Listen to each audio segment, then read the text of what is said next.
All right, good evening, everybody, and welcome to the League of Women Voters of Ames and Story County's Candidate Forum for the Ames City Council. And I want to say, and mayor races, but unfortunately, Mayor Hala could not be here with us today. He sends his deep regrets, but he had another engagement that was planned ahead of time. But we do have a special treat in that we will be hearing our Ames Fire Chief, Chief Higgins, talk about the referendum for a new fire station. So that's an added bonus for this evening. For those of you who might not be familiar, the League is a nonpartisan political organization dedicated to encouraging citizens to be informed participants in their government at the state, local, and national levels. This forum is being recorded for upload to the YouTube and to the League of Women Voters of Ames and Story County Facebook page, and will be played and archived on KHOI-FM 89.1 at a later date. Today is Tuesday, September 30th, 2025. I'm Dr. Linda Sarah Hagedorn, a member of the League, and I have the honor of being the moderator for tonight's forum. All declared candidates for these offices have been invited to the forum. Tonight we have 3 candidates from the Ames City Council: Bronwyn Beatty Hansen, Gloria Betcher, and Amber Corrieri. All are incumbents. As I said earlier, John Hala is the incumbent candidate for mayor, but he's unable to be here. The forum this evening will be divided into 4 sections. The first will be the candidates' opening statements.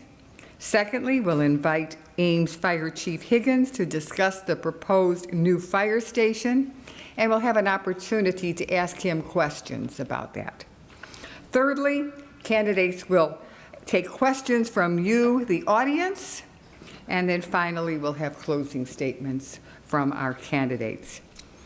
Audience members, if you have a question to ask the candidates, you can raise your hand and a runner will come by with a card where you can write the questions on the card and they'll bring it to me and I can present the questions. Or alternatively, we do have a mic that you can come up and stand by the mic and ask your question directly. So that will be up to you. Candidates, you'll be given 2 minutes to give your response to audience questions. We do have a timekeeper. Judy, you want to wave? Okay, and she'll kind of keep track and let you know when 30 seconds are left and when that closes as well. In the tradition of the League of Women Voters, we want every candidate to have an equal say. So candidates, please try to limit your opening remarks to 3 minutes each. Our timekeeper will hold up a card when you have 30 seconds left. All right, so we will start our introductory remarks. Let's start with Bronwyn. Well, hi, I'm Bronwyn Beatty Hansen, and I am the current city council member for Ward 1.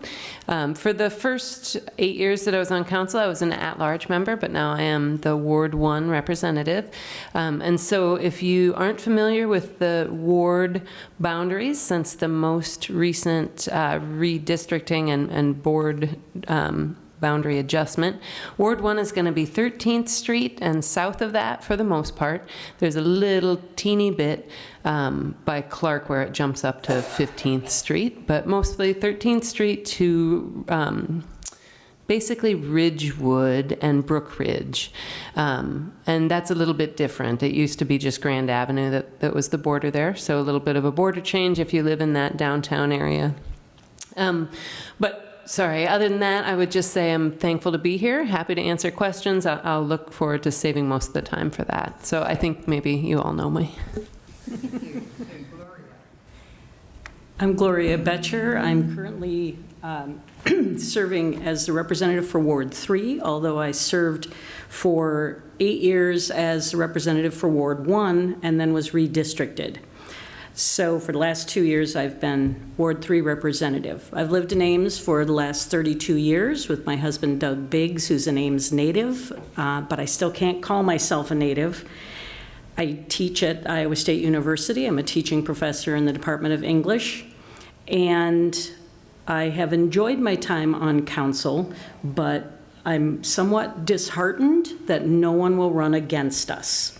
Because in a city of 67,000 people, you would think that there would be more interest in running for council.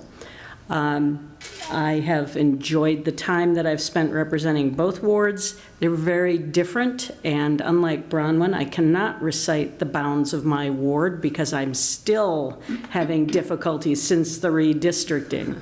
But I have a lot of West Ames, and I will turn it over to Amber. Yes. Well, good evening. I'm Amber Corrieri, and just want to thank you all for joining us this evening. I have had the honor of serving as one of the at-large council members for the last 12 years. Outside of City Council, I'm the Chief Operating Officer at Mainstream Living, which provides community housing and supportive services to individuals with disabilities and behavioral health needs. I have been there for the last 14 years. And my husband and I have been in Ames for about 25 years now. Both of our kids are Ames High graduates. Our son's currently a senior at Iowa State, and our daughter is a sophomore at George Washington University in DC. You know, I believe pretty strongly in community service, and that's one of the reasons why I'm running again for a fourth term. I think that all of us who have been on council for several years now really take a lot of pride in the big projects and the investments that we've made over the last few years. We're going to hear about one of them tonight, and I hope you'll all have a lot of questions because it is a really important project, and even though we are all running unopposed, I hope that we can get people out to vote in favor of the bond referendum. So I'll reserve a lot of that time for Chief Higgins to talk about that project. Thank you. Thank you. All right, we'll have please Fire Chief Richard Higgins come up to the podium and do your presentation, and then you can entertain questions. Thanks so much.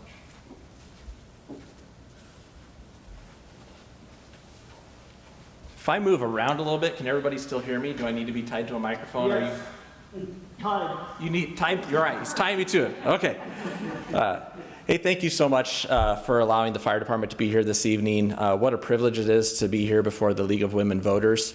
I think it's pretty amazing, as the father of a couple of girls that are getting ready to graduate high school, how informed the League of Women Voters is, and the outreach that you do. Just talking with Carolyn and all of the different opportunities that are out there is really encouraging as a dad to know that my daughters have an opportunity to be informed voters. And that's what we're here tonight to do, is to make sure that you are informed voters. My name is Rich Higgins. I have the privilege of serving as the Ames Fire Chief. Alongside me, I have Deputy Fire Chief Tom Hackett. The other Deputy Fire Chief, Karen Tapper, she could not be here tonight. She's at another speaking event. Well, actually, she's at a conference right now, learning about some of our software. But tonight, I'm in a unique position. The fire department is. Usually, we're the ones on the other end when somebody's calling for help and saying, hey, I have a need. Tonight, I'm asking the community to recognize a need that we have in our community when it comes to public safety, and that's the need to better serve our community by relocating Fire Station number 2. So tonight I'm going to go through a few slides. I want to highlight where this is located at, some of the needs that we have out there, and then make sure I leave enough time for you guys to answer or to ask any questions that you may have about Fire Station number 2. So let me talk a little bit about why it's a smart investment now and into the future. So faster emergency response times. When we talk about Fire Station number 2, where it's located, by relocating out to State Avenue, we're able to reach 120 more incidents in 5 minutes or less that we're not able to reach today at its current location. That's 120 incidents. When seconds matter, that's a lot of calls. And then when we talk about moving into the future by relocating out west from its current location, we are able, when we look at the Ames 2040 plan, we are able to reach over 300 more calls within 5 minutes or less. So when we're looking at moving a fire station, we're really looking into the future for the next 50 years. That station's not going to be there for a few. It's going to be there for a long time. So we want to make sure that we're strategically placed in a part that's going to be able to serve our community for years to come, and this location will allow us to do that. Let's talk a little bit more about reduced traffic conflict in Campus Town. If you've been lucky enough to be out to Campus Town, it's a beautiful area. The station where it's located is great for interacting with students and the public that are visiting the area. However, it's terrible when it comes to emergency responses. It's the only fire station we have in Ames that you actually have to back the apparatus into after a call. And when you leave the fire station, we have to, on a Thursday, Friday, Saturday night, it gets pretty busy during the school year. We have to actually part the patrons that are down there visiting the restaurants and the bars to get our apparatus out. That involves our firefighters waiting to get on the apparatus until it's out on Welch sometimes. That involves Ames PD being out there to help us get vehicles out and get vehicles back in. And when we talk about seconds mattering, that's where it really starts to hit home for us of why we need to relocate the fire station. Not to mention the safety of the pedestrians that are down there. That's the last thing we want to do is have somebody accidentally get hit. We've had students jump on the back of our apparatus sometimes, ride them down to Lincoln Way where we have to stop and have them get off. So obviously a real safety concern. A lot of deliveries happen in that area. It's a busy place. Here's just a picture. This was from the Iowa State game. This is Saturday evening. You can see just how busy it was down in Campus Town. You can see our fire station in the background there. So we'll actually have to get people out of the way. That line goes back around to the station, back to the east to the other bar that's back there. So the whole fire station was surrounded. There has been times during VESHA where we've actually had to vacate the fire station where it became unsafe. We've had windows broken out. We had to relocate to the intermodal facility to operate our emergency responses. So when you're locating a fire station, as I talked to our bond attorney who helps us create the referendum and the bond language, and talk with our architect who's done over 380 fire stations across the US, they remind me of just how lucky we are because of our relationship with Iowa State University. And one of the great things that we have here tonight that's saving our taxpayers millions of dollars is we don't have to purchase land. Iowa State, if you're not aware, contributes 25% of our operating budget. They pay 25% of that. That reduces the taxes we ask for on the property tax side by 25%. That's a lot of money. That's a little over $2 million that Iowa State contributes. Here's another way to just show our cooperative partnership that we have with Iowa State. They want to give us land. They want to lease us land for 52 years to allow us to relocate fire station number 2. They also want to allow us, when we go to sell that fire station, to reinvest the money from selling current station number 2 at Welch Avenue in to reduce the debt service that station incurs. It seems like such a great deal, right? Free land, opportunity to build with Iowa State, get to sell the property and reinvest that back into our community, reducing the burden on us as taxpayers. I'm going to go a little bit faster here as we move along because I want to be respectful of your guys' time, make sure we have plenty of time for the candidates. On Saturday the 4th from 9 to 11, and then on Wednesday from 4 to 6 p.m., we are going to have what we're calling, it's a spotlight of fire station number 2, which is the pictures that I'm showing you here. I want people to come in. That's a station we don't invite the public to tour because it's not set up for tours. It's not ADA accessible. It's pretty tight quarters in there. It's just, the station was built in 1966. It was designed for 1966. It wasn't designed for 2025. So I want to share with you a few photos if you're not able to make it out to some of our spotlight events to actually see firsthand what Station 2 looks like. Here you can see on the left-hand side, that's our workout room with a shower. We actually had to take the bathroom and divide it in half so we could have 2 separate shower areas so people could, what we call decon after a fire. So after they're exposed to carcinogens at a fire, or they go into a medical call where there's bed bugs or blood that gets on to their persons, we want them to get cleaned up as quickly as possible. And when you only have 1 shower facility, that makes it really difficult for the other 4 firefighters that are waiting to get cleaned up. So over the years, we've done some renovations. This is one where we separated the shower. It's part of the workout room. It's just a shower stall. It's pretty tight in there. The middle picture shows that if we open up the door on our rescue or on the engine on the other side, we have to go all the way around. We have to keep the doors closed, which makes it hard to get our gear set up and to make sure that we have all the equipment on there. And then on the far right, that's just an example of the other restroom that we have out there. That doesn't have a shower. It's not ADA accessible. The bathroom, I think, is maybe 27-inch wide door. It's just, it doesn't work very well for our firefighters or the public. This is our lobby, vestibule, lieutenant's office area, all in one. Tight quarters in here. This is part of the reason why we don't invite the public to tour the station as much as we'd love to. We just don't have an area to, when people gather up, usually younger student height, or usually elementary age students want to tour the fire stations. We just don't have a good area to do that. One of the things we talk about too is carcinogen reduction. So our firefighters are exposed to carcinogens. They know that when they sign up for the fire service, and when they go into a fire, they're exposed to byproducts of fire. And so one of the things we want to do is get cleaned up as quickly as possible. We need to wash our gear. We need to wash our clothing. This laundry facility is not set up to help us reduce some of those exposures that we have to carcinogens. So this is the only laundry that we have at Fire Station number 2. So when they go out on a call and they have blood on their uniforms, this is the same washer and dryer that they use then to wash their bath towels and the towels they use to dry their cooking utensils and all that stuff. This is the same wash basin that they use for when they clean the fire trucks, the oily rigs, all of those things, all in one. In a new fire station, we want to have that separated on the living side so that all their clean stuff that's not exposed to carcinogens can get cleaned without being exposed to other stuff that's out in the truck bay. And then, as you can imagine, being surrounded by bars and restaurants out there, it gets pretty loud.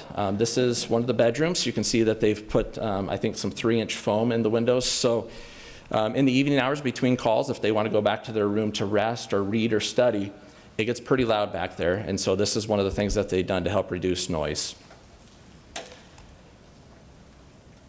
And then obviously, selling Fire Station number 2, I have a list of people that I need to call when we get ready to do that. There's a lot of interest in there with the redevelopment down there, which in Station 2 in the heart of Campstown, opportunity for jobs, for housing, for businesses, and that money will be reinvested back into our debt service to help lower that burden on taxpayers. As you know, it's located at Welch and Chamberlain. Here's an overhead view.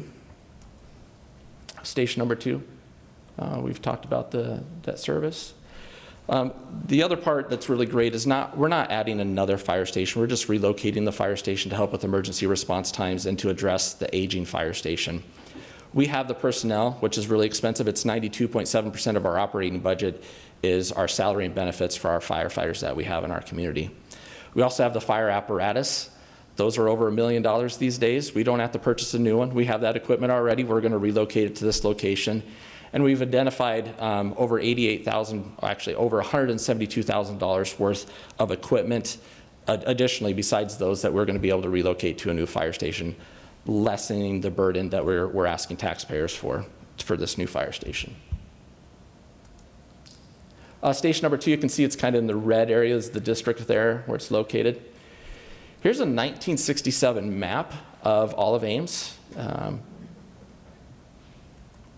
Here's 2025. You can see we've grown quite a bit. Just to help put it in perspective, when the station was built in 1966, I've used lines to showcase north-south. That's going to be our South Dakota. And then from your left to right, that's Lincoln Way. That's 1967 when the station was built to serve this area. This is what it looks like today. Quite a bit has grown. We're just not able to serve the community as well as we need to at the current location where Station 2 is at. That's why we're asking for the community to be informed about relocating Fire Station number 2 and the impact it'll have for all of us when seconds matter. And then additionally, we talked about the long-term investment. This is the City of Ames 2040 plan. This shows the future growth, which will actually allow us to reach 300 more calls by moving the station within 5 minutes or less. Planning for the future. This is the exact site. It's over on State Avenue. The address is actually, 601 State Avenue. Sorry, I don't have my readers on to see my notes here. But this is a 29-acre parcel that Iowa State will lease to us. There's a shared, the Baker subdivision is just north of here, Mortensen to your south. From a response standpoint, we have Lincoln Way to the north and Mortensen to the south, which allows us to get just about anywhere in the city rather quickly. And that's why we can have such a huge impact on decreasing those response times by relocating the fire station out State Avenue. Here's just a site plan example of what the layout might look. We would be on the southern side, shared use path to the north. The nice thing about locating that by the shared use path is we're able to provide some additional security out in that area from having a vestibule that would be open to the public at all times if you were to have an accident out there, if you felt unsafe, that you could actually come inside and get emergency help immediately by having that open area out at that area, out on State Avenue. I won't talk about sizing. We've done quite a bit of work reducing the initial size of the station down to a size that we thought would meet our needs. We did quite a bit of work of engineering this to make sure that it was the right size for our community and right size for a fire station that's going to be there for 50 years. Here's a little site plan, just shows some of the areas broken down. This would be a 4-bay truck bay. We currently have one of our fire apparatus stored up north on the Bloomington Water Tower underneath. That fire station, or that fire engine, it's not a fire station yet, someday maybe. That fire engine takes a couple hours to get in service. So when we have a working structure fire in our community right now, we call back the firefighters that are off duty, and they get apparatus that are still at the station, reserve apparatus, into service, ready to serve the rest of the community, because calls don't stop when we're out on one. In fact, we have over 1,000 simultaneous calls every year where one crew is out and another call's coming in where we have to go serve that area. So having a fire apparatus stored up at a water tower is not ideal for us because it takes quite a bit of time to get it back in service, which delays our response to the rest of the community. We also have command trailers that are stored outdoors, and we want to be able to move those indoors so we can use them. Our fire prevention trailer we would like to have open to the public all the time, whether we're bringing it out to your community event, your neighborhood party, or we're just hosting a tour group into the fire station. We want to be able to use our fire prevention trailer. Let's just talk a little bit about apparatus. Once again, this is the layout. The station would be built with 6 rooms and be able to house up to 6 firefighters. Let's talk about, as voters, I think what's really important is how much is this going to cost? What are you asking us, Rich, to approve? So we're looking at a budget of about $10.5 million. And here you can see it's broken down into a couple different categories. We are looking at doing net zero at this fire station, making it net zero ready. And what that really means for our community is that means doing geothermal. And when we look at geothermal, we're able to reduce the daily operating cost of that fire station by almost 60%. The return on investment for a geothermal system for this station, working with our engineer and architect, is about 16 to 18 years. So if that fire station is going to be there for 50 years, we have 32 years that we don't have to worry about where it's paying for itself. It's already paid for. Not to mention the system that that will be spec'd for this fire station will actually have a 50-year service and warranty life on it. We're pretty excited about that. The other part of being net zero ready means that we would be able to have solar panels added to that fire station at a later date. So we'll have all the infrastructure in place, ready to accept solar panels, but it will not be built with solar panels at this time, is what we're proposing. So let's talk about the implications for all of us as taxpayers and voters. So what we're looking at is for a $10.5 million project, we're looking at residential assessed property of $100,000 of $11 per year increase just for fire station number 2 to be relocated. $11 more on your property tax per 100,000. So as I did a little bit of research about in Ames, the average household assessed value in Ames is about $300,000. So what does that mean for that resident in Ames? That means about $2.75 more per month for fire station number 2. That means a little more than 63 cents a week for fire station number 2. Some of us are part of companies, part of businesses that have commercial property. What does it mean for them? It means $97 per $500,000 increase in their property tax. So it's $16.17 more a month in property taxes, or $3.73 a week more in property taxes per $500,000. So I did a little bit of research because I thought it would be helpful for us to know in our community, what does that mean for some of the businesses and the places we go? Walmart, which is assessed at $19 million, they would see a tax increase of $3,686 a year for fire station number 2. When you break that down, that's $307 more a month for a Walmart. That's $70 a week more for Walmart to have fire station number 2 to help us improve our emergency response. When you look at a Fairway that's up north, that's $4.5 million assessed value. That's $73 a month, $17 a week that they would pay more in their property taxes for fire station number 2. I'm going to pause for a moment. Any questions on property? Yes. Are those charges inclusive of the cost of maintenance of the facility? This would be solely for fire station number 2. There would also be about this represents 2.1% of your property tax. There would be 3.9% for the annual operating increase that we see in our property taxes for the station. This does not. That would just be the fire station, what you see right here, the $11 per 100,000.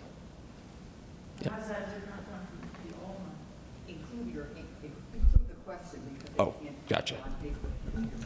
Yeah, so the operating cost for fire station number 2, right now, it's, I don't have that figure in front of me. It's a 5,500 square foot fire station.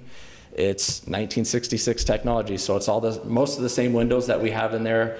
We have updated the heating system to a residential heating system in there.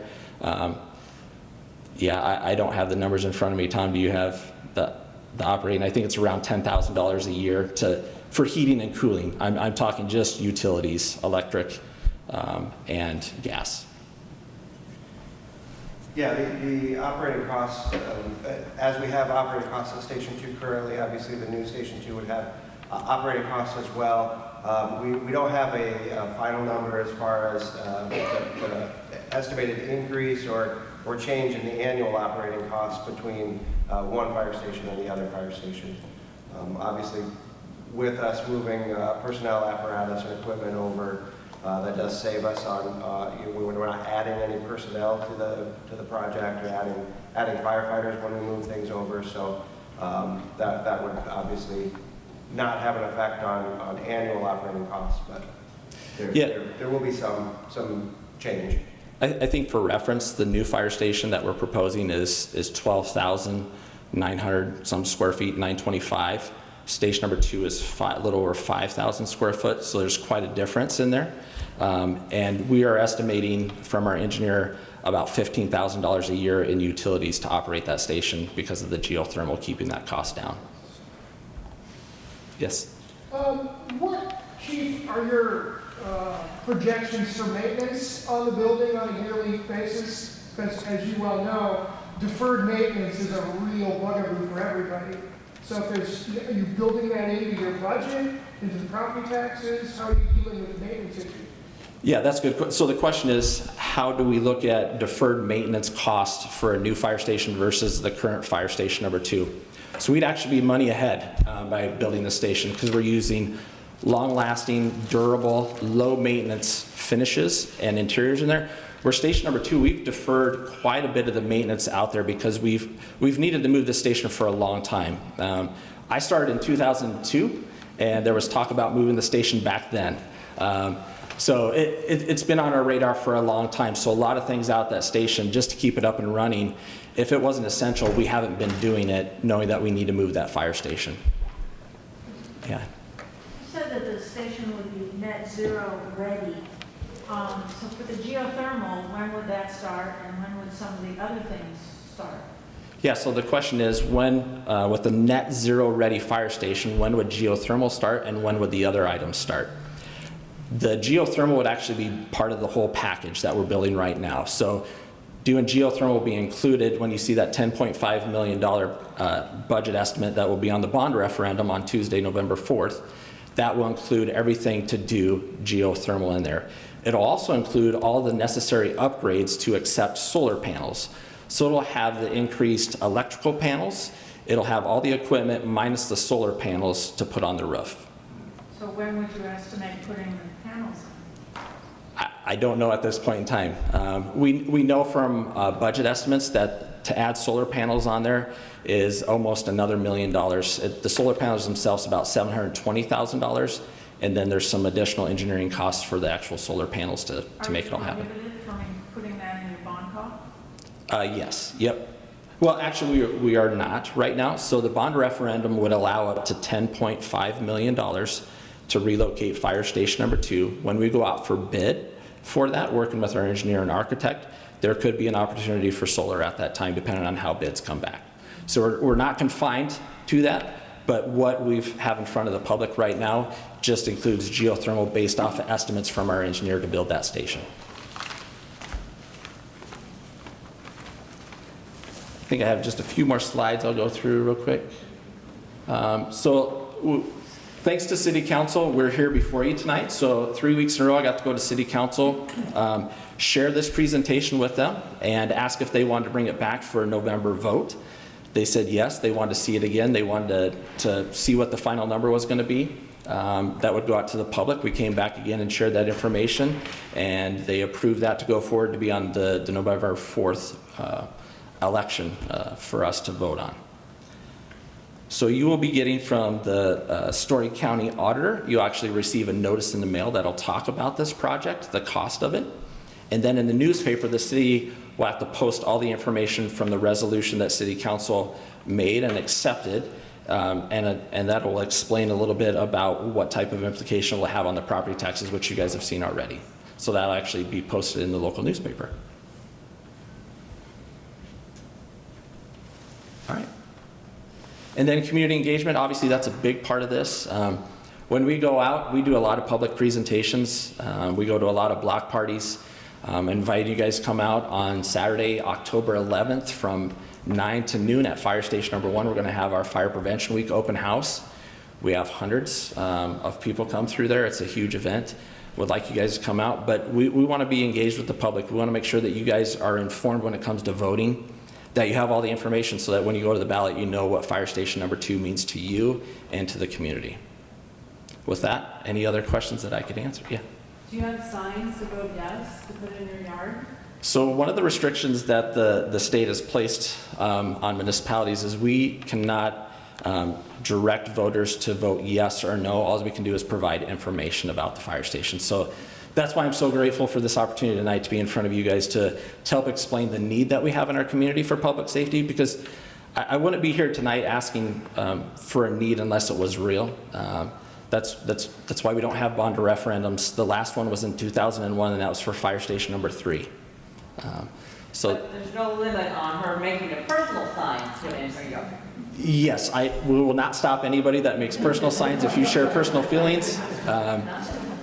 I do not have personal feelings on this except when I get to go vote for it as a voter, as an Ames resident. But yeah, my job is to make sure that you guys have all the information and can share the information. And I'd put out to you guys, if you have groups, neighborhoods, homeowners associations, events that you want us to come talk to, please send me an email. We'd be happy to be there and share information so people are informed.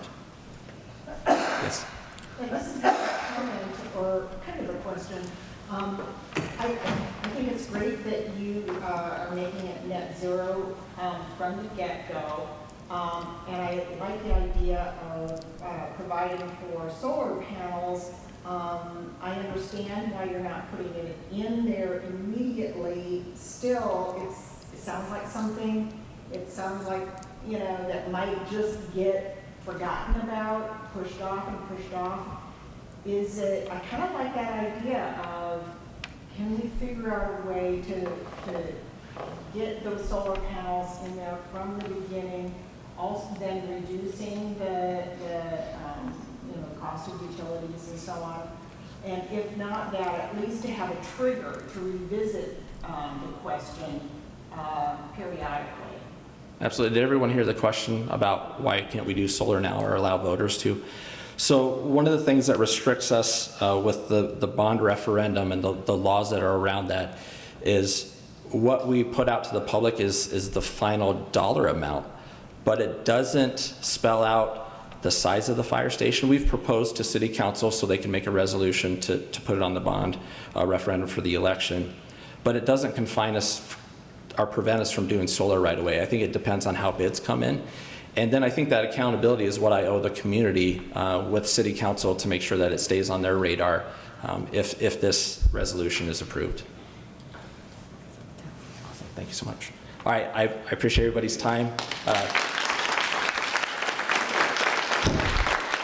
We do have flyers in the back that have more details on it. Feel free to take as many as you need, and I'm just so grateful for your time. Thank you. Thank you, Chief. Thank you, Chief. Excellent. All right. If you have a question for our city council candidates, make sure you get them on the card and bring them up, or come up to the microphone. All right. I do have a question, okay? For the first question, we'll start with Gloria, please. It's about housing development and affordability. Ames faces a significant housing shortage, with only 200 to 300 people currently living downtown, when best practices suggest 1,500 residents for a vibrant city center. How would you address the need for diverse housing options, including affordable and workforce housing, while managing sustainable growth and avoiding suburban sprawl? You're not asking for much, are you, Linda? No. The city has been working on this for quite some time. We recently approved the small workforce housing development up off of Harrison and Welbeck. And we've started working with Brenda Dreyer from the Ames Alliance, who is an expert on workforce housing tax credits. So we're going to be leveraging those for that project, and we're hoping that that offers us an opportunity to do more projects. The state wants us to do more projects. I personally have been hoping that we are going to be able to get people living downtown, and have spent the last 10 years trying to figure out why we can't have people living downtown above our businesses.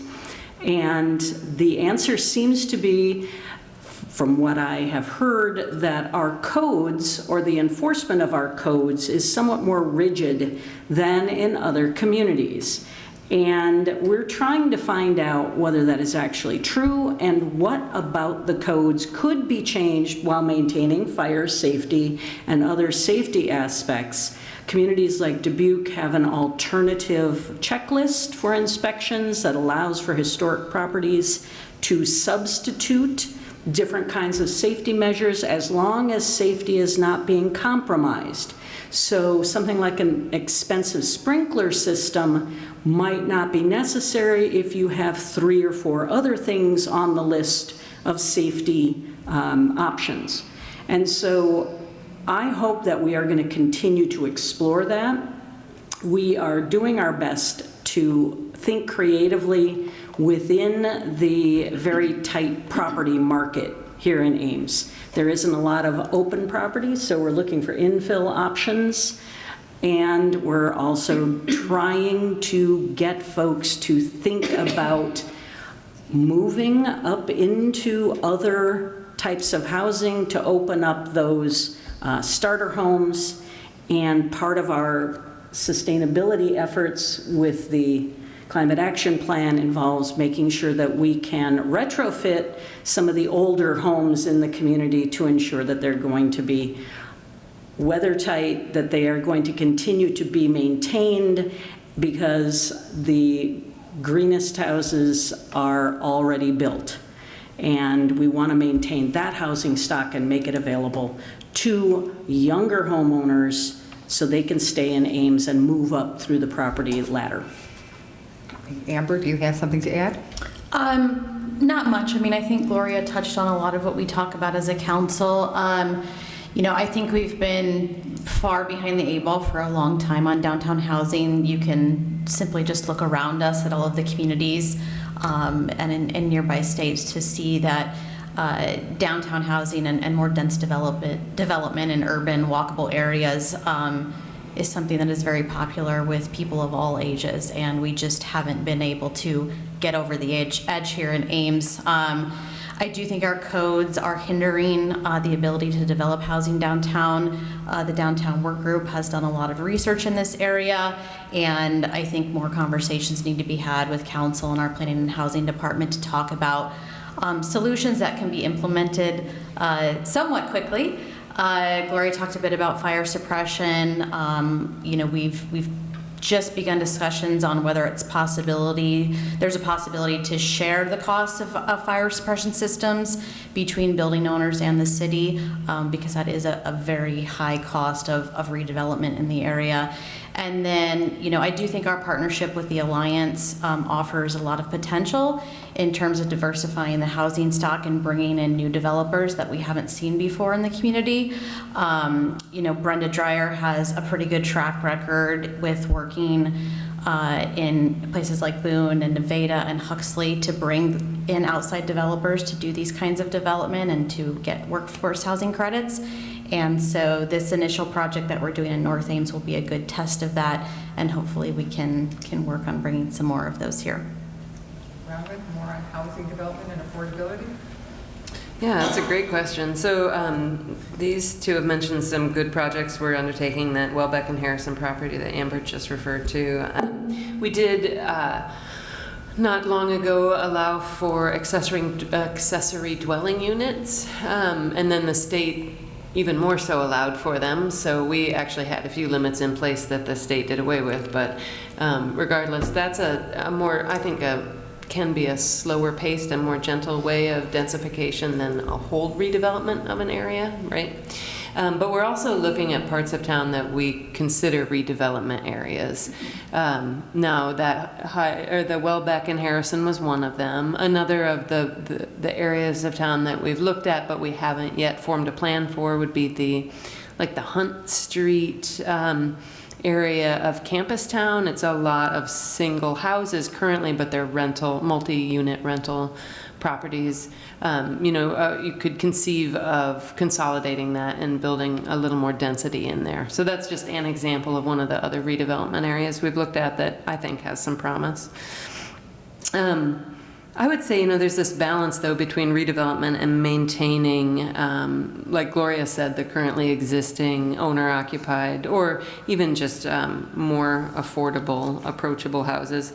And Gloria mentioned that we did recently apply for a USDA Rural Energy Savings Program grant program, and that's supposed to help people make energy efficient upgrades to their homes.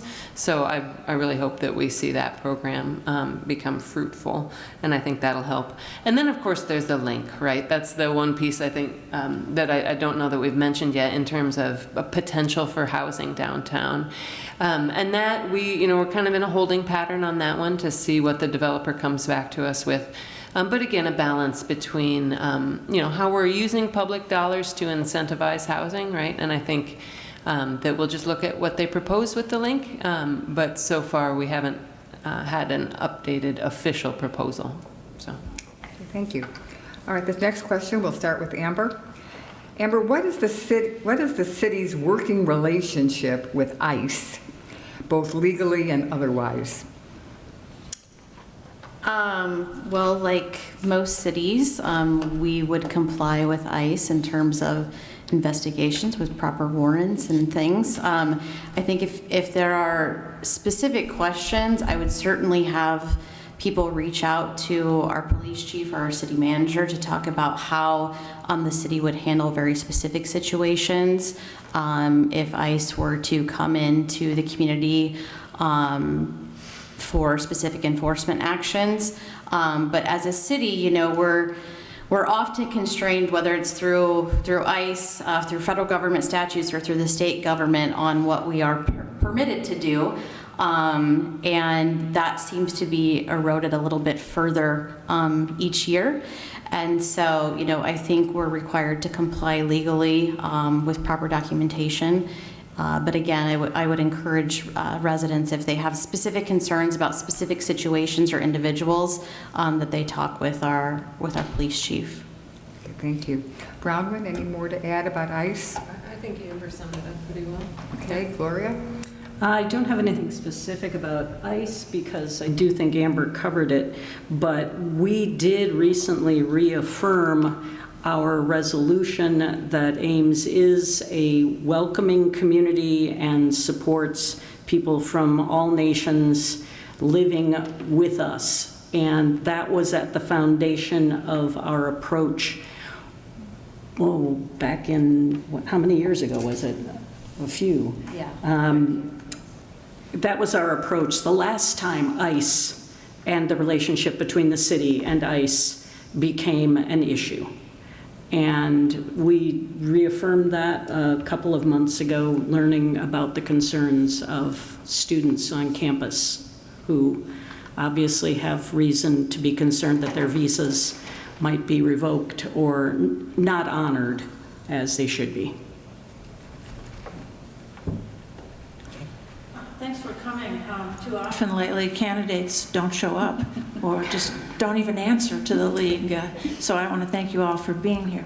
My question has to do with the sustainability dashboard that the city provides. Point number 4 on the dashboard is reducing vehicle emissions. I live on Ames's shortest street, 2 blocks long. There are 3 different garbage companies at all hours of the early morning that come down my street. And people obviously choose different garbage purveyors. But in many municipalities in the United States, there's an exclusive contract with one trash hauler, which would seem, if we did that in Ames, to reduce the number of large truck vehicle emissions that run all over the city all the time. And if 3 of them are going down a 2-block street, that sort of says a lot. So I'm wondering what your position would be to have a single hauler operate in Ames. Bronwyn, could you begin that? Yeah. No, it's a great question, and we talked about this very issue. I think if Ames had started out with one hauler, it would be a lot easier, but it's much harder. Not only to talk people into giving up their choice of hauler, but also really what you're faced with is taking away people's business and livelihood. And I think when it came down to it, council was hesitant to do that. And I think we still would be hesitant to go down to one hauler. I would be, anyway, I'll speak for myself. What I would do, I think, is set up a system over time where you lose some to attrition. You know, like you start and you say something like, okay, well, you know, we have the amount of haulers we have now. In 2 years' time, we're we're only going to allow 1 fewer license to collect garbage in town. And over time, I think you could compress things in a way that's more gentle and isn't doing away with someone's business. I mean, I think that was council's big hesitation. And people, not to mention the outcry from citizens when you suggest taking away their choice of hauler. Now that is one of the more fiery topics that people get into, I would say. So that would be a big, I mean, it could be done, but I think it would be a big battle with the public for that. They like choice. Now again, had we started with one, it would be a lot easier. So I think that's been difficult, and we haven't acted on doing that. Gloria? I have to agree with Bronwyn. I am not at this point ready to say we need to go with a single hauler.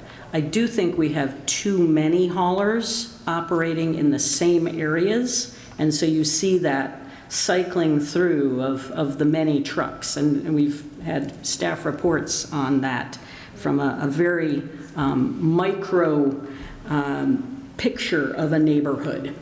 And staff has recommended that we wait until we get the plan in place for our new recycling facility, the Resource Recovery and Recycling Campus, which is being built out on Friel.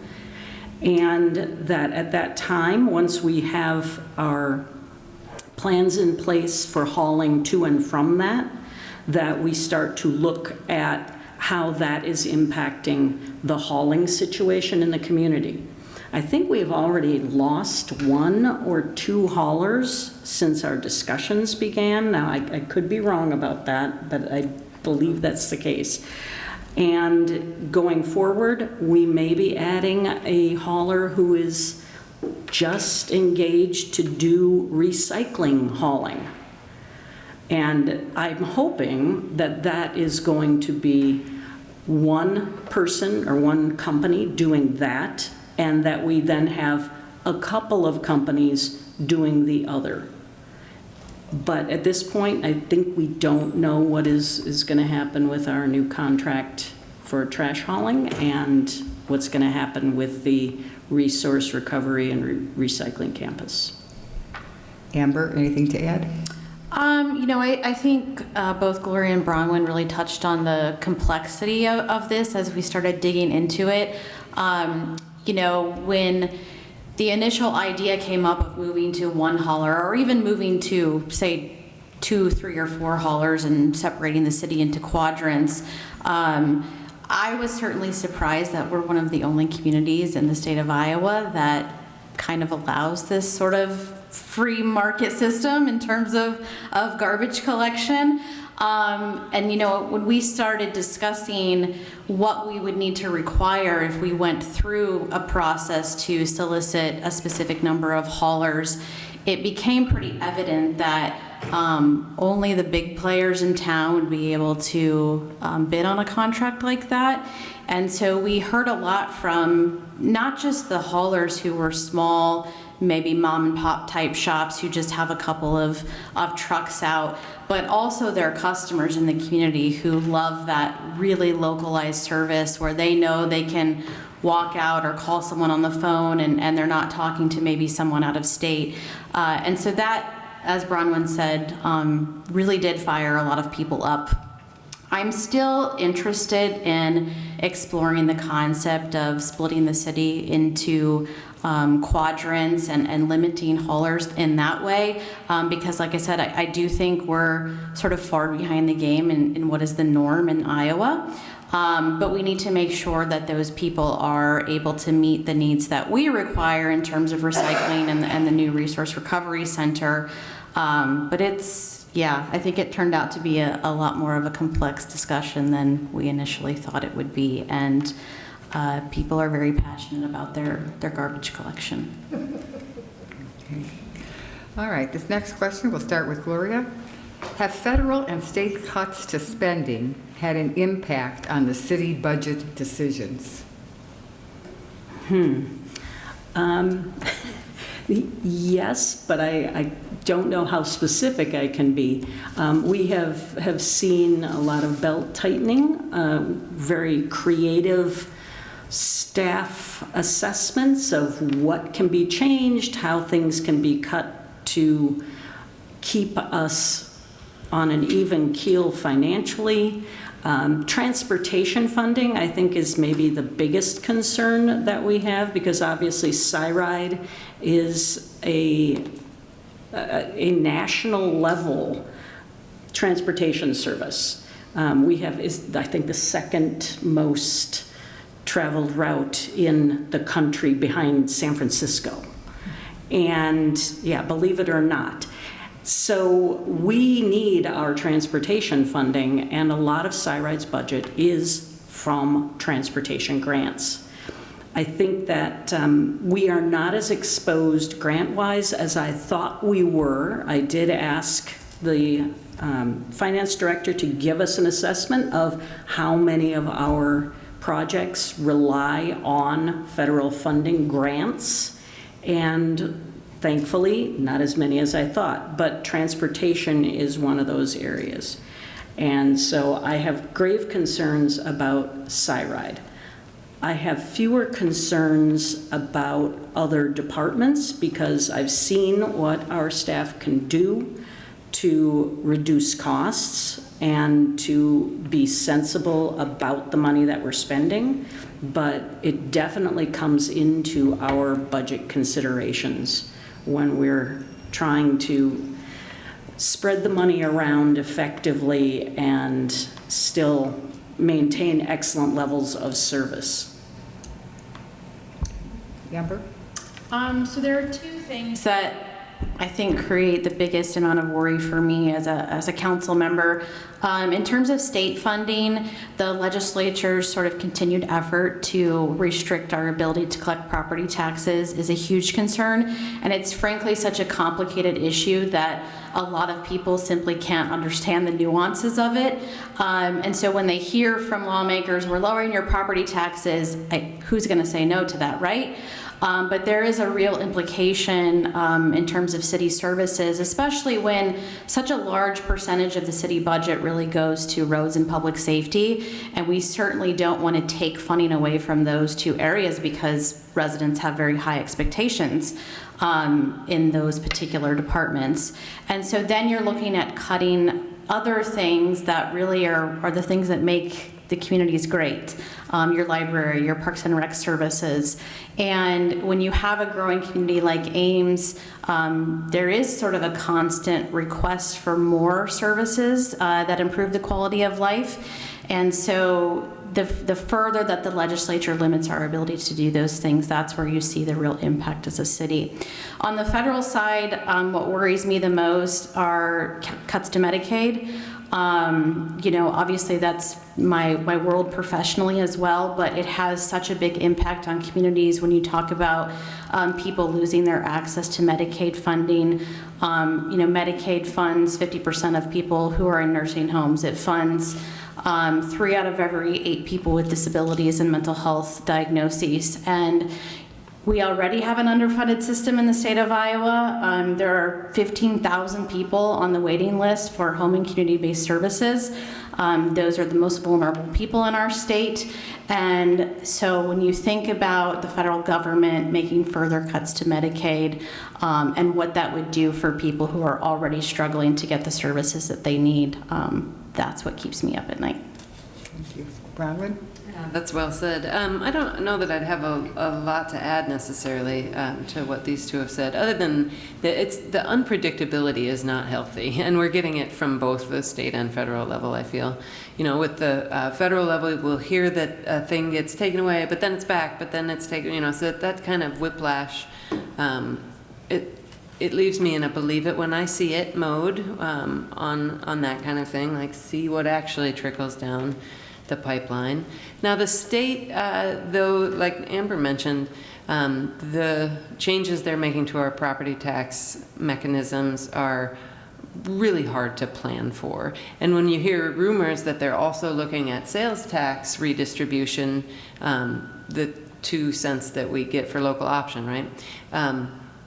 That also is alarming. Now, they haven't acted on that yet, but it's just that unpredictability makes it very hard and makes budget time, those conversations are hard about what we can actually afford to provide for citizens. So that's all. Thank you. Okay, next question is on homelessness. And we're going to start with Amber. Story County has seen a 20% increase in homelessness over the past 5 years, with Ames serving as a regional hub for unhoused individuals. The recent Homelessness Action Plan recommends immediate priorities, including expanding emergency shelter capacity and creating peer navigator programs. How would you prioritize implementing these recommendations while balancing community concerns and available resources? Amber? So this is a challenging situation for our community and many others across the state and the country. We have struggled to have a high quality partner in terms of organizations that provide things like emergency shelter and rapid rehousing. And so, for the past, several months, if not more than that, we've been working with a company out of Des Moines who has essentially taken over management services for the Bridge Home. And that still continues to be a challenge as we work to make sure that they have the capacity to be able to meet our community's needs. Now, with that said, we have some great programs in place that we're already funding. We have a great team of people through the county, through Arch, through Mary Greeley, through the city, who have been working collectively to try to meet people where they're at and make sure that their immediate needs are being met, and so that we can keep people in safe situations. However, and this goes a little bit back to my Medicaid comments, we have a lot of people who are in need of community housing that provides 24-hour support for behavioral health needs or substance use needs. And we do not have anywhere near enough of those in Story County or in the state of Iowa. There's something called an IRSH home, which is an intensive level support home that provides 24-hour support to people with mental illness. And I think at last count, we had 3 of those in Story County. And they typically house 3 to 4 people. And then there's another service that provides also 24-hour housing called habilitation homes, and we have very few of those as well. And a lot of that has to do with funding. A lot of that has to do with provider capacity, being able to hire people to work in the field to provide direct care to those individuals that need it. And so I think our greatest need to be able to adequately support people who do not have housing is to make sure that we can provide service to them to meet their mental health needs, and that requires a lot more funding from the state and federal government. Thank you. Brownwood, more to add? Yeah, it is a tough issue, because I think it's not getting better too. Like, it is easier to lose your home now than it's ever been, and I think increasingly so, right? People are closer and closer to the brink, right? We see more of it, and it's not just Ames. It's a statewide thing. It's a national trend, and at a time when funding is getting slashed. So it's hard. I think what Amber mentioned about behavioral health and drug rehabilitation services is a gap, and that is a need, as well as units of housing themselves. And so that too is a need, and then also, the kind of case management, I think, is important, and that's probably something that we'll be looking at is, what providers are there of that service, or how can we bolster that sort of case management where people can really work with an individual until they find stability, because I think some individuals, getting them into even a residence is not enough in itself, as Amber mentioned. There are other factors that need to be addressed too to help them find long-term stability. That's hard. It's a hard issue. Gloria? I want to return to the original question with the prioritization of some of these recommendations that we got in our report on homelessness in the community. And one of the things that struck me is that I love the idea of a navigator program where you have peer-to-peer assistance being offered. But navigators, by their very nature, have to navigate people somewhere. And we don't have facilities available during the day, at least not many of them, and not for long periods. We don't have facilities where folks can store their belongings for any period of time. And so we don't really have anywhere for the navigators to navigate people to. And I don't know how quickly we can fill that gap of offering day shelters or facilities where folks can store their belongings. It does seem to me that having a safe place for belongings is maybe a place to start, because that allows a little bit more mobility for folks and removes some of the concern that residents have about the belongings of the unhoused cluttering the sidewalks and creating hazards. But I think whatever solutions we come up with, we need to be looking at the impact of unhoused individuals on the rest of the community as well, because we need to seek outcomes that are both helping those who are most in need of help and helping those who are impacted by them. And one of the things that we have heard is the problems that have arisen in some of our near downtown neighborhoods because of a growing population of folks who are unhoused. And I think we need to be considering this as an ecosystem, not just looking at the unhoused individuals as a problem, but looking at how the interactions are occurring and how we can try to mitigate the impacts on everyone involved. It's not an easy conversation to have. The solutions are not easy. Many places have tried solutions that have then failed. And I know I look at what's happening elsewhere, and so do my council colleagues. Ames is Ames, and applying what works in San Francisco or in Houston or some other large city to Ames is only going to get things partially right, because we're unique and we need to solve our problems for ourselves. Question? So one of the things I do on KHOI radio is interview candidates. And I know we live in a time where everybody faces constraints.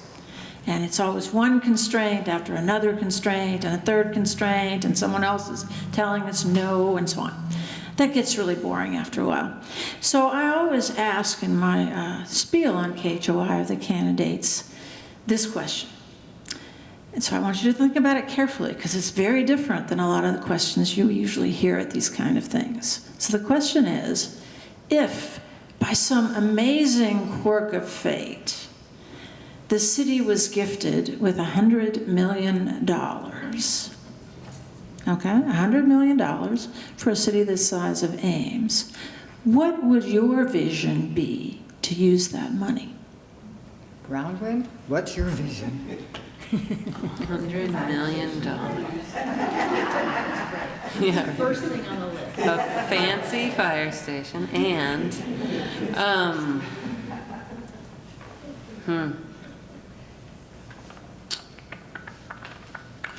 I would give it to the UP, and I would have them move their track. No. I mean, it's a good question in terms of like, would I use it for recreation or infrastructure, or let me use a little bit of it for one thing and a little bit for something else. No, that's a great question. There are some infrastructure projects that would be really, I think, that are a little pie in the sky, like putting a Duff Avenue under or overpass around the railroad tracks. That would be one that I think probably is going to be too dear in terms of what we could afford to do, too spendy. But that would be a dream project, and it would help. I think it would help with our transportation network, you know, for bicyclists, for pedestrians, for users of the downtown area, right? But that would be a lofty goal. So that would be one, I think. But I don't know that would use all 100 million. So then the rest of it, well, I mean, some of these human services things we're talking about will cost, might cost money. So, yeah, I would say better services we might provide. Sorry, I'll let somebody else take that one. Gloria, what's your answer to the $100 million question? I love that idea of the underpass or the overpass, but I believe that was only 48 million when we heard about it recently. It's going to be a nice one. We're going to make I think that one of the things that I've been concerned about is the deterioration of our downtown and our campus town areas. And these are our core commercial districts. They're looking a lot better in some ways than they used to, but in other ways, they aren't. Downtown facades look great, but when you look at the infrastructure of the buildings, a lot of them are in dire need of repair. And it's so expensive to make those kinds of repairs on historic buildings.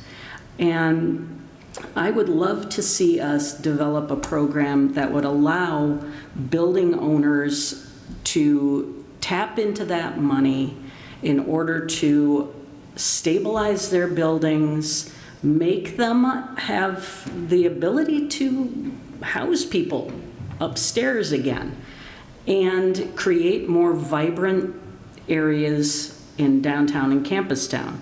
That might also mean some programs that would fund ideas for art projects in those areas, anything that creates a place where people want to be and that can revitalize those areas. I'm a historic preservationist, and I believe in our old downtown and our old campus town. I don't want to see them get redeveloped and bulldozed, but if we don't start maintaining them, that's the likely outcome.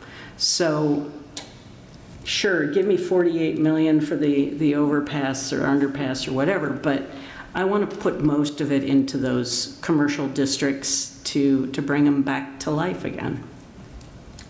Thank you. Amber? I'm not building an overpass. So I think I would take half of it and build the Healthy Life Center. If you don't know me, I'm still bitter over that bond referendum failing. You know, we obviously have the 60 Forward Center now and the new Aquatic Center being built, but we are still desperately in need of a multi-generational recreation center that provides indoor and outdoor recreation. It is one of my goals for this term on council that we can make more progress towards doing that. But if we were gifted some money, that would certainly be on the list of things to do. And then I think with the other half of the money, I would really try to work with our human service providers to ensure that we have the necessary housing facilities to be able to serve people with disabilities and mental illness, and make sure that we set up an endowment to be able to keep them sustainable and operating to meet our community's needs. Question from the floor? Yes, thank you. So I'm going to ask a question that's specific to the part of town that I live in, which is the Old Town neighborhood. And as I know you know, and I know that people maybe listening, many do, but maybe some don't. North of Main Street, Ames, was largely residential. And over the years, there was a lot of encroachment of businesses, commercial, that took down houses, and you know, other kinds of enterprises that sort of ate away at that area. So that at a certain point in time, a couple of decades ago, the city council created an overlay district that made it a single family district. It's about a 24-block area, and that's the area in which I live. This past year, there was an effort to rezone that area to allow social services into that area. And there was a lot of discussion, a lot of concern, I think, by the residents of that area that there was, it felt like there was an erosion of support for that single family neighborhood. And we see it as a place where, you know, we're seeing a lot of young families come in there. It's affordable housing. It's a quality of life that we would like to preserve. So my question for you is, what is your commitment to maintaining that single family status of the Old Town neighborhood, and why? Thank you. Gloria, can you start? That one's an easy one. I'm committed to that. I think that people have purchased their homes in that area because they had confidence in the zoning and that they felt that they could invest in their properties without having the encroachment of conversions of single-family homes to multifamily. the encroachment of businesses, the encroachment of social service providers, and I kind of felt like they had the rug pulled out from under them in those discussions, but I'm only one vote on council, and my vote was to maintain the zoning that we have. I recognize that communities need to change, but I'm also of the school of if it ain't broke, don't fix it, right? So I think the Old Town neighborhood is an example of what careful zoning practice and application of historic districts can do to bring back a neighborhood that was in crisis. I was not here for those initial discussions. I missed it by a few years, but I certainly know the history of what the neighborhood went through to gain that single-family conservation overlay and to be able to build up that neighborhood feeling under the protection of that overlay and the local historic district designation. And it's working, or at least it has been. And people find that neighborhood desirable. As you say, it's affordable compared to many neighborhoods in Ames. The homes have been well maintained because of the historic district and the requirements for what properties may have approved under the Historic Preservation Ordinance. And I believe in the zoning. I have seen what has happened elsewhere when zoning has been overturned in various ways, in some places completely doing away with single-family zones. And I don't support that. So I will continue to vote to support what we have already and hope to make it better. Amber, anything to add on? So, yeah, I'll just say that, I think there can be a healthy balance between maintaining that single-family overlay and also being able to provide certain services that I think are natural connections to our downtown because it's close to medical services, to grocery stores, to side stops. In a lot of communities, you're naturally going to see social service providers want to be downtown because they do have such connection to the neighborhood. It's why, Mainstream Living bought a house a few years ago just outside of the downtown area because it's important for the people that we serve to be in an integrated neighborhood and connected to the community. With that said, I emphasize the term healthy balance because the scales can tip. I do think, and I think it's important to note that there are going to be times in any neighborhood where it's going to be impossible for city policy to prevent certain types of activities taking place within residential neighborhoods. Host homes are becoming a very popular thing in my industry, and so these are people who buy homes and they have individuals with disabilities that live with them and they provide services in that home. That's not something that can be zoned out of a neighborhood. There are people that buy homes and turn them into affordable rental properties, and because of actions of the state legislature, we can really no longer regulate those to the extent that we were able to.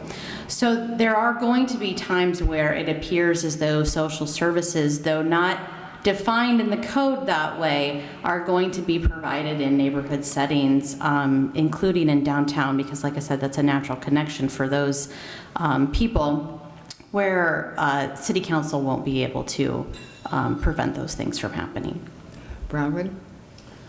That's a good question. So I would say I thought the compromise we came up with was a decent one in terms of we didn't actually rezone the whole neighborhood. We allowed one more social service provider within a limited number of blocks. And so, I think local government has been about learning how to compromise in ways, right? And I thought that that was an okay one. I think this neighborhood just north of us is very healthy. I think you're right. There are a lot of young families that want to move here. They want to maintain their houses. I'm definitely dedicated to programs where we help people maintain what they already have. You know, the energy efficiency programs, or yeah, even assisting lower income folks with home renovations that might relate to safety, you know, structural safety issues. So I think those programs are valuable to help maintain the current stock of what we have, right? I'm certainly not in favor of getting rid of currently existing decent single-family homes in favor of, you know, just for the sake of density, for example, because I think that, like you said, some of the stock of not maybe necessarily technically affordable, but approachable, right, in terms of starter homes, right, we'll call them that, would be right in this neighborhood to the north of us. I live here too, right? So I'm within 7 blocks of my home as well. I love this part of town, and you know, I think that I'm committed to helping people maintain what they have, but I thought the compromise of allowing one additional social service provider was reasonable. Question from the floor. So living in the neighborhood in question, I'll just use that as a disclaimer, but you all talked about the spirit of compromise, and I would be interested in your position on the following compromise. Right now, Ames has a citizen complaint-based system. When someone thinks that something is going wrong at their neighbors and they are not following the appropriate municipal code, the responsibility falls upon the resident to come in and affirmatively make a complaint. That's difficult for many of us. It's especially difficult when the provider that might be at issue is one that helps people in our communities that are viewed as disabled or in need. What would you think of a situation where, if we do allow social service operations in existing residential neighborhoods, that for those commercial or quasi-commercial operations, we used a different type of enforcement system?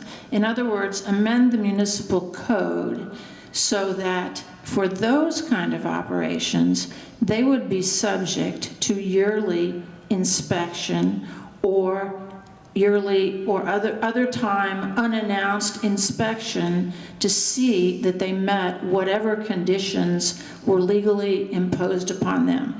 I think this would be a compromise that would allow regulation to take place, and it would not depend on the residents of a particular neighborhood to act as the beginning of the regulation issue. And I'm curious about your thoughts about such a compromise. Amber, we'll start with you. Sure. So I feel pretty strongly as someone who works for a social service provider and who is working with communities all over central Iowa to own and operate homes in neighborhoods, that organizations have an obligation to maintain their properties in a way that benefits the community in the neighborhood and doesn't create undue harm.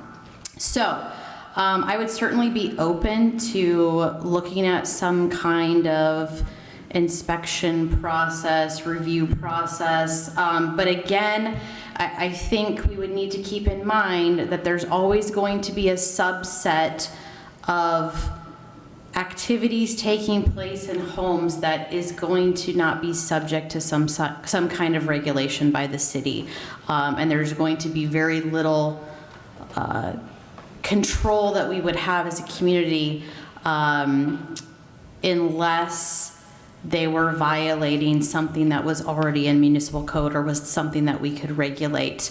But yeah, I mean, in a lot of the communities where we at Mainstream Living have homes, we're subject to rental inspections and making sure that we're providing safe and accessible and adequate housing to the people that need it.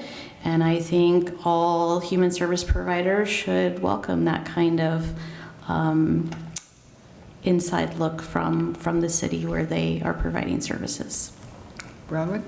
Yeah, I would say I'm also definitely open to considering that, although I don't know that I would restrict it to one area of town in particular. I feel like if we were going to have a rule like that, I would want it to be broadly applied across all the neighborhoods. So I would say it seems like a reasonable thing to think about, and I'm open to thinking about that. But yeah, I would say if we were going to do it, I would want to make such a rule citywide. Gloria? I agree with what both of my colleagues up here have said.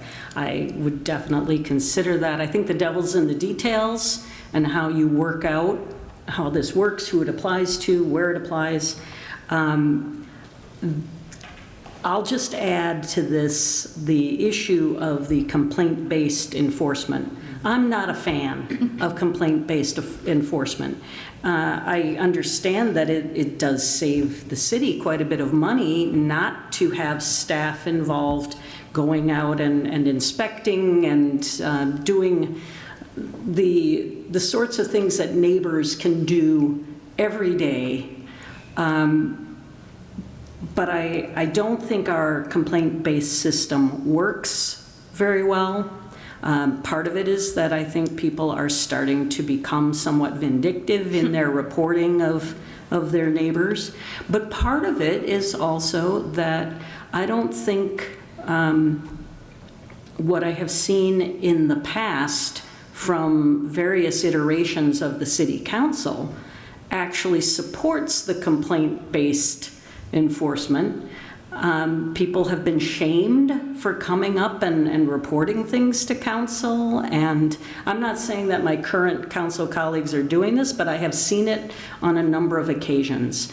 And I think if we're going to have that as a policy, then we should support people reporting what they see. And if there's an infraction, we don't ask, well, who reported it? We say it's an infraction, it's against our code, and we need to get this fixed. So I think we could do better with our code enforcement policies, and in a perfect world, maybe I'd use that $100 million